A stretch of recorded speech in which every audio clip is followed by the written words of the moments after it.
शहरियों ने छुट्टी के दिन मौसम को एंजॉय करने के लिए गर्मा गर्म पकौड़े समोसों की दुकानों का रुख कर लिया और जहां की मशहूर सौगात भें वाले पकौड़े खाने के लिए लोग दुकानों पर उमड़ आए। भें दरियाए चनाब की सौगात हैं जो दरिया के किनारे कुदरती तौर पर उगते हैं। इनको मिट्टी में से निकाल कर साफ किया जाता है और उसके बाद उसको तेल या घी में फ्राई करके ग्राहकों को पेश किया जाता है। गर्मा गर्म भें के साथ सब्ज रंग की पुदीने की चटनी, दही और सूखी खुबानियों की खट्टी मीठी चटनी मजा दोबाला कर देती है। कराची से आए हुए शहरियों का भी कहना था कि हम जब भी अपने रिश्तेदारों के यहाँ झंग आते हैं तो झंग की मशहूर सौगात भें के पकौड़े खाने जरूर आते हैं, क्योंकि ये तोहफा पाकिस्तान में किसी दूसरे शहर में दस्तयाब नहीं है। दुकानदार का कहना था कि बहुत अरसे से भें वाले पकौड़े फरोख्त कर रहे हैं। वैसे तो पूरा हफ्ता ही भें वाले पकौड़े खाने के लिए लोगों का रश लगा रहता है, लेकिन खसूसन छुट्टी वाले दिन भें के पकौड़ों को बहुत ज्यादा फरमाइश होती है और ज्यादातर लोग उनकी दुकानों का रुख करते हैं। भें वाले पकौड़े न सिर्फ खाने में लजीज होते हैं बल्कि ये सेहत के लिए भी मुफीद साबित होते हैं।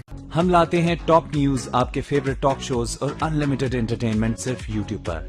अगर आपने अभी तक हमारा चैनल सब्सक्राइब नहीं किया तो अभी सब्सक्राइब करें और बेल आइकॉन को क्लिक करके हमारी लेटेस्ट वीडियोस के बारे में अपडेट जानें।